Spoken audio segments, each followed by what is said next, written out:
So మనతో పాటు యాదగిరి శేఖర్ రావు గారు, TRSMA president, private schools association తరఫున ఆయన కూడా పోటీ చేశారు ప్రైవేట్ స్కూల్స్ సంబంధించిన సపోర్ట్ తోటి.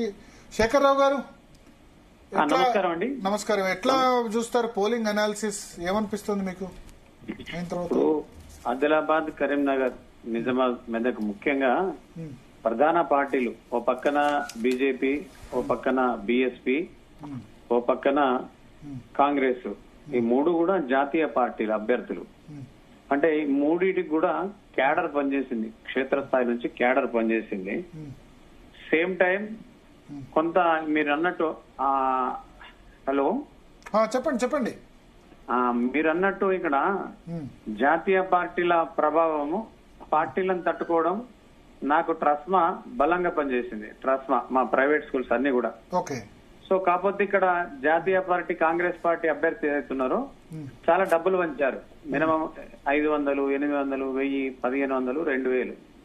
అంటే పర్టికులర్ గా కొన్ని విద్యా సంస్థలకు అది మొన్న రాత్రి నుంచి నిన్న మధ్యాహ్నం ఈ రోజు కూడా ఎన్నికలు జరుగుతున్న సందర్భంలో డబ్బులు పంచారు. అది కొంత ప్రభావం పడుతుందని చాలా మంది అనాలిసిస్ చేస్తున్నారు మీలాంటి, అంటే ఏది మీడియా గాని బయట చాలా మంది మిత్రులంతా కూడా.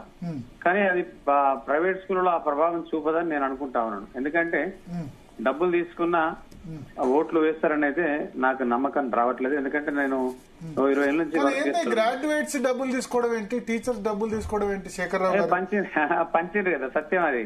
ఎందుకంటే ఎక్కడెక్కడ సరే వాళ్ళు పంచారు కానీ తీసుకోవడం ఏంటి? ఇది కరెక్ట్ కాదు కదా. డబ్బులు రాజకీయం మొదలైతే ఇప్పుడు మీలాంటి వాళ్ళు ఎట్లా గెలుస్తారు? ఇప్పుడు మీరు ఒక చిన్న స్కూల్ పెట్టుకుని private school teachers association, private schools association, corporate schools కాకుండా చిన్న ప్రైవేట్ స్కూల్స్ అసోసియేషన్ పెట్టుకున్నారు. మరి మీలాంటి వాళ్ళు ఎలక్షన్ లో తట్టుకోలేరు కదా ఈ డబ్బు ప్రభావాన్ని. ఇప్పుడు 100 కోట్లు వీళ్ళు అన్ని పార్టీలు 100 కోట్లు పెట్టారు. మీరు అన్నారు ఇప్పుడు బీఎస్పీ క్యాండిడేట్ గా 100 కోట్లు పెట్టారా? కాంగ్రెస్ అభ్యర్థి 100 కోట్లు పెట్టారు. బీజేపీ కూడా దాదాపు 70-80 కోట్లు ఖర్చు పెట్టారు. ఈవెన్ బీఎస్పీ అభ్యర్థి ప్రసన్న గారు కూడా ఖర్చు పెట్టారు. అంటే ఖర్చు పెట్టింది ఒక ప్రసన్న కృష్ణ దగ్గర డబ్బులు ఆయన అంటారు. నేను వాళ్ళు అడ్వర్టైజ్మెంట్ చూస్తే తెలుస్తలేదు మీకు మొత్తం. ఇలా మనము ఒక అంటే అడ్వర్టైజ్మెంట్ నమస్తే తెలంగాణలో బీఆర్ఎస్ ఫ్రీగా ఇచ్చింది అంటున్నారు. ఇప్పుడు తనకు బీఆర్ఎస్ సపోర్ట్ చేస్తుంది కదా లాస్ట్ 2-3 days గా. బీఆర్ఎస్ 100% సపోర్ట్ చేసింది. అంటే నేను ఏమంటున్నా, 2 పార్టీలు అయినాయి. ఓదిక్కు బీఎస్పీ, ఓదిక్కు బీఆర్ఎస్, ఓదిక్కు బీసీ నినాదం, ఈ 3 జరిగినాయి ప్రసన్న గారికి. అట్లాగే నరేందర్ రెడ్డి గారు కూడా డబ్బు ప్రభావం అది జరిగింది. అట్లాగే ఇక్కడ బీజేపీకి క్షేత్రస్థాయి నుంచి అనేక సంస్థలు ఉన్నాయి దానికి బీజేపీకి.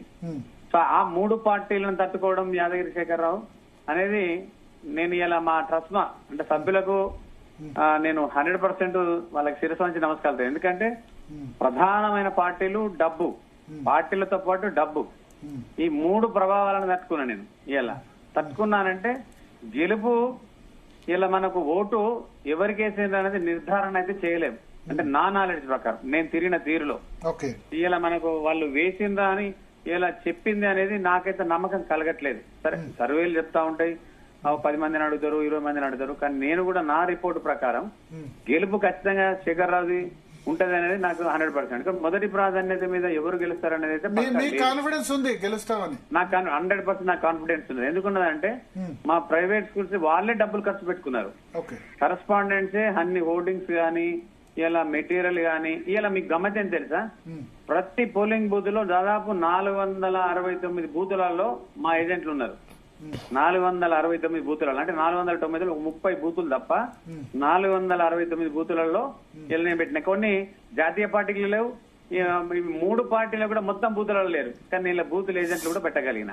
అంటే ఆ శక్తి సామర్థ్యాలు తీసుకురావాల్సిన అంటే ఒక ఇండిపెండెంట్ అభ్యర్థి. నాకు ఏ పార్టీ సపోర్ట్ లేదు. డబ్బులుంటే గన్ షాట్ గెలిచేవాళ్ళ 100%. పైసలుంటే నేను అసలు ఎక్కడో ఉంది. డబ్బు లేదు, మా కరెస్పాండెంట్స్ డబ్బు పెట్టిండ్రు, మా చాలా మంది వెల్ విషర్స్ డబ్బు పెట్టిండ్రు. కాబట్టి సరే ఇలా ఈ 4 మధ్య డిస్కషన్ జరుగుతుంది. బీఆర్ఎస్ సపోర్ట్ చేస్తుంటే మీకు సపోర్ట్ చేయలేదు, బీఆర్ఎస్ నాకు చేయలే. ఎందుకు మీరు బీఆర్ఎస్ కు సన్నిహితంగా ఉండే బీఆర్ఎస్ కు నేను సర్వ చాకరీ చేసిన 20 ఏళ్ళ నుంచి, కానీ బీఆర్ఎస్ నాకు సపోర్ట్ చేయలేదు. 20 years నా రక్తం దారబోసిన బీఆర్ఎస్ కు, రక్తం దారబోసిన, సొంతగా డబ్బులు పెట్టి మీటింగ్లు పెట్టినా, సొంత ఖర్చులతో మీటింగ్లు పెట్టినా, జనరల్ ఎలక్షన్స్ లో, బై ఎలక్షన్స్ లో, ఉద్యమంలో అన్నిట్లో చేసిన, కానీ బీఆర్ఎస్ నాకు ఎలానా పైసా కూడా చేయలే. కారణం ఏంటంటే సరే వాళ్ళకి తెలుసు, అది వాళ్ళ అంతరాత్మ. ఎందుకు చేయలేదు మరి? మీరు అంటారు 20 సంవత్సరాలుగా చాకరీ చేశారు అంటారు కదా, వాళ్ళకి తెలియదా? మీకు తెలియదా? మీకు కూడా తెలుసు కదా నేను చాకరీ తెలుసు. అవును, మీకు కూడా నేను మీటింగ్. కరోనా సమయంలో మీరు ప్రైవేట్ టీచర్స్ అందరికి కూడా డబ్బులు ఇప్పించారు కదా, నెలకి 3,000 వన్ టైం 2,000 రూపాయలు టీచర్లకు 25 కిలోల బియ్యం అట్లా 3 నెలలు ఇప్పించి కొట్లాడినాం. పాదయాత్ర చేసిన, రిలయన్స్ భారతదేశంలో ఎక్కడ లేని పనిని నేను చేసిన. భారతదేశంలో నెలకు 2,000 చొప్పున 3 నెలలు ఇచ్చారు కదా కేసీఆర్. 3 నెలలు ఇచ్చారు, అప్పుడు ఇచ్చారు కేసీఆర్ గారు. అట్లే 25 కిలోల బియ్యం. 25 కిలోల బియ్యం గతంలో నేను 2019 ఎమ్మెల్సీ అయ్యేది. అప్పుడే నన్ను పక్కెట్టడం అనేది అది దురదృష్టం. ఇప్పుడు బీఆర్ఎస్ పార్టీ సపోర్ట్ చేయడం ఇంకో దురదృష్టం. సో డబ్బు అనేది, ఇలా డబ్బు ఉంటేనే గెలుస్తారనేది, ఒకవేళ అది జరిగితే డబ్బు ఉంటేనే నాయకుడు కావాలి, డబ్బు ఉంటేనే పని చేయాలి. అంటే ఈ క్షేత్ర స్థాయిలో కూడా ఇలా ప్రతి కార్యకర్త అర్థం చేసుకోవాల్సింది ఏంటంటే పైసలు లేకుంటే రాజకీయానికి రాకూడదు. డిసప్పాయింట్ అయ్యారా బీఆర్ఎస్ సపోర్ట్ చేయకపోవడం పట్ల? నేను డిసప్పాయింట్ కాలే. మొదటి నుంచి కూడా నేను ఇండిపెండెంట్ కొట్టుకున్నాను. నాకు రాదని తెలుసు, నాకు టికెట్ రాదు, సపోర్ట్ చేయాలని తెలుసు. నాకు గతంలో ఫెయిల్ అయినా కాబట్టి నేను ఇండిపెండెంట్ కొట్లాడుకున్నా, ఇండిపెండెంట్ వెళ్తానే నా లెవెల్లో నేను ఖర్చు పెట్టుకున్నా, నా లెవెల్లో నా ఫ్రెండ్స్ అంతా ఖర్చు పెట్టాను. ఇక్కడ నుంచి మరి ఇప్పుడు మీకు సపోర్ట్ చేయలేదు కాబట్టి ఇక్కడ నుంచి బీఆర్ఎస్ సపోర్ట్ చేయరా మీరు? ఇక చూద్దాం, రిజల్ట్స్ వచ్చినాక ఏం జరుగుతుంది అనేది ఆఫ్టర్, అంటే 5th తర్వాత మనం చెప్పగలుగుతాం. ఇప్పుడే మనము ఇది అదే అని మనం ఎట్లా నిర్ణయించుకోగలుగుతాం? రిజల్ట్స్ లో మన ఫలితాలు ఏమొస్తున్నాయి, మనకి ఎంత రిజల్ట్ వస్తుంది, మనం ఎక్కడ ఉంటున్నాం, మన పొజిషన్ అనేది కూడా తెలుస్తాయి కదా. మనం ఎమ్మెల్సీ గెలుస్తానే కాన్ఫిడెన్స్ ఉంది కదా. ఉన్నప్పుడు గెలిస్తే స్వతంత్రంగానే ఉంటా, ఏ పార్టీకి వెళ్ళా. 100% స్వతంత్ర అభ్యర్థిగానే ఉంటానే నేను కాన్ఫిడెన్స్ ఉన్నా, స్వతంత్ర అభ్యర్థిగానే ఉంటా. ఎందుకంటే నేను ప్రజల పక్షం, పట్టభద్రుల పక్షం కొట్లాడతానని చెప్పినా, అది నిరుద్యోగులు కావచ్చు, ప్రైవేట్ ఉద్యోగులు కావచ్చు, ముఖ్యంగా మా ప్రైవేట్ పార్టీలో పనిచేసే ప్రతి టీచర్ పట్ల అంకిత భావం, వాళ్ళకి కొట్లాడుతున్నా, వాళ్ళకి సంరక్షణ చట్టం కావాలంటున్నా, అట్లా ఉద్యోగస్తులు కావచ్చు, రకరకాల వాళ్ళందరూ కూడా నేను అదే వేళ వెళ్ళిన. బీసీ వాదం పనిచేసిందా శేఖర్ రావు గారు ఎలక్షన్ లో బాగా? అంటే ప్రభావం చూపించింది, నేను కాదనట్లేను. అంటే నా ఉన్న ఫ్రెండ్స్ నాకంతా కూడా అన్ని రకాలు ఉన్నారు, బీసీలు ఉన్నారు, రకరకాల అన్ని క్యాస్ట్లు ఉన్నారు, నాకు అన్ని కులాలు మతాలు. అక్కడ మైనస్ అయిందా? ఎంత అది ఉన్నా సరే మనం భగవంతుడు పుట్టించినట్టు మనం బీసీ అవ్వచ్చే, మనకేం తెలుసు, మనం పుట్టించుకున్నారు కదా. ఇది కులాలనేటి, మతాలనేటి ఈ తెలంగాణ వచ్చిన తెలంగాణ ముందు జరిగినాయి. అంతకుముందు ఎక్కడేంటి లేవు. నేను చదువుకునేటప్పుడు నాకేం కులం తెలియదు. నేను 40 ఏళ్ల కింద నేను అన్ని కులాలతో తిరిగిన, అన్ని మతాలతో తిరిగిన. ఇవన్నీ కూడా తెలంగాణ మూమెంట్ లో పెరిగినాయి. ఇప్పుడు రాజకీయ నాయకుల వ్యవస్థ కులం సంబంధించి చాలా తక్కువ ప్రస్తావన లేదు, తెలంగాణకు ముందు లేదు. తెలంగాణ మూమెంట్ లోనే ఇవన్నీ జరిగినాయి. అన్ని కులాలు, అన్ని మతాలు, అన్ని సంఘాలు, అన్ని కుల సంఘాలు, విద్యార్థి సంఘాలు, అనేక రకాల ఉత్పన్నం 200 సంఘాలు ఏర్పడ్డాయి బికాజ్ ఆఫ్ తెలంగాణ మూమెంట్ లా. కాబట్టి మాది కూడా తెలంగాణ మూమెంట్ లో పుట్టింది ట్రస్మా అనేది. అందులో కొన్ని కొట్టుకపోయినాయి, కొన్ని ఉన్నాయి, చాలా కొట్టుకపోయినాయి, కొన్ని ఉన్నాయి. కాబట్టి ఈ కులాలు అనేది రాబో రోజుల్లో మాత్రం, ఈ మతాలు కులాలు మాత్రం ఖచ్చితంగా పెద్ద దెబ్బ పడుతుంది దీనివల్ల. అంటే నేను అన్ని కులాలు, అన్ని మతాలు తిరుగుతున్నా కాబట్టి చూస్తున్నా, ఇవి ఇట్నే కంటిన్యూషన్ అయితే అసలు ఇంక ఎవరు కనబడడు. ఇక అంటే రాజకీయంలో కులాల మతాలు ఉండద్దు, విద్యా ప్రమాణాలు అన్నారు కదా. డబ్బు ప్రభావం, మరి డబ్బు ప్రభావం కొంచెం ఇప్పుడు ప్రసన్న హరికృష్ణ దగ్గర డబ్బులు లేకుండా ఆయన బానే చాలా, అంటే ఇప్పుడు మీకంటే ప్రైవేట్ స్కూల్ బ్యాక్గ్రౌండ్ ఉంది, ఏ బ్యాక్గ్రౌండ్ లేకుండా బానే కొట్టుకొచ్చారు కదా ఆయన. డబ్బు ఎందుకు లేదు? ఆయన డబ్బు లేని అడ్వర్టైజ్మెంట్లు మీరు చూడండి ఒకసారి, ఫ్లెక్సీలు అన్ని జిల్లాలలో ఎంత ఖర్చు పెట్టిండు, ఎన్ని మీటింగ్లు పెట్టిండు. నేనే తక్కువ మీటింగ్లు పెట్టినా, మొత్తం ముగ్గురు అన్ని వేల మందితో మీటింగ్లు పెట్టారు కదా.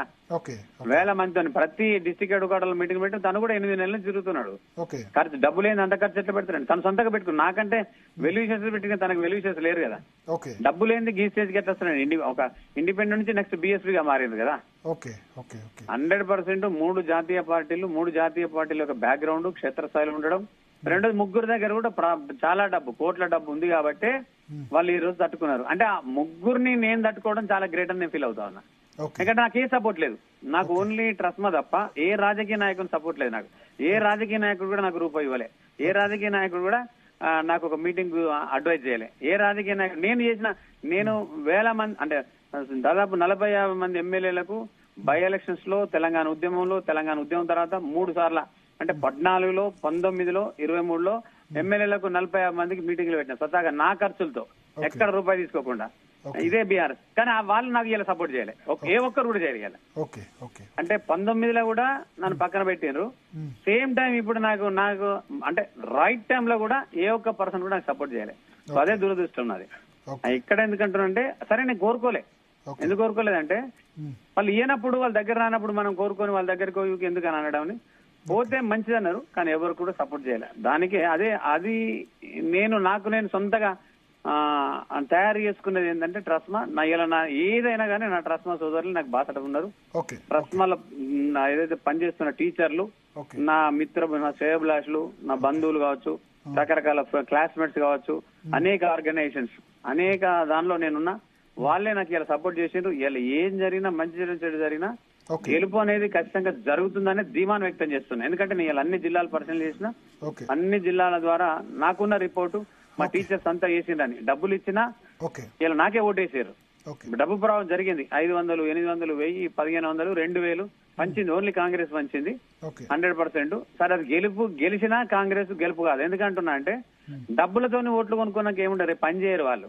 నేను చాలా మంది చెప్పిన, డబ్బులతోని ఎవరైతే గెలుస్తారో పని చేయరు. డబ్బులతో గెలవడు ఎవడైతే ఉంటాడో వాడిని గెలవట్టి. కానీ ఇప్పుడు అన్ఫార్చునేట్లీ గ్రాడ్యుయేట్లు, ప్రభుత్వ టీచర్లు కూడా డబ్బులు తీసుకొని ఓటేస్తున్న పరిస్థితి చాలా దారుణం.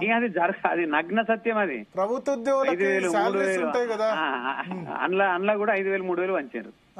వాళ్ళు తీసుకొని దాన్ని బట్టి ఓటేయడం కూడా కరెక్ట్ కాదు. అదొకటే కాదండి, 50,000 పైగా జీతం ఉంటుంది.